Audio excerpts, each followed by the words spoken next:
Eric Schmidt, New York Times. Yes, Dr. Kahl, you acknowledged that the Ukrainian counteroffensive is going slower than anticipated, attributing some of that to the Russian defenses, including minefields. But could you also discuss the limitations of the combined arms training, the short duration training that they got the Ukrainians, and to what extent they've been able to absorb that kind of training and apply it in this kind of difficult battlefield situation? Thank you. Yeah, I mean, first, I think, as the Ukrainian leadership has said, this isn't a movie, right? So this is things are hard. In real war, things are hard. Sometimes things go faster than you think, like in Kharkiv last fall. Sometimes it's a slog, like it was in Kherson last fall.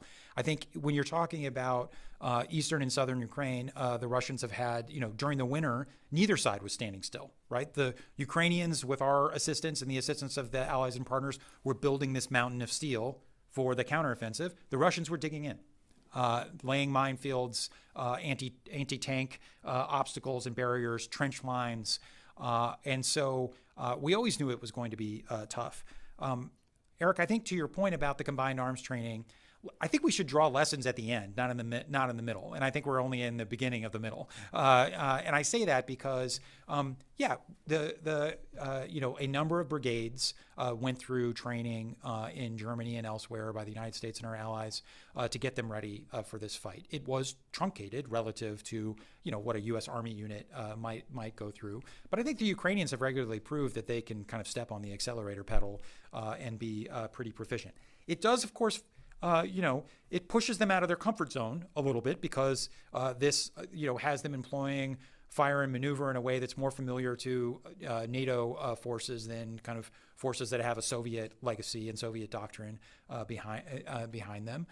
So it is, requiring them to fight in different ways. But I will say this: I am not particularly.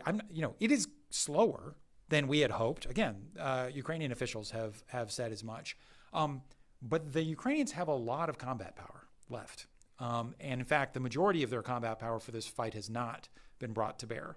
And so what you're seeing across the East and the South is the Ukrainians deliberately and understandably deliberately probing for weak spots.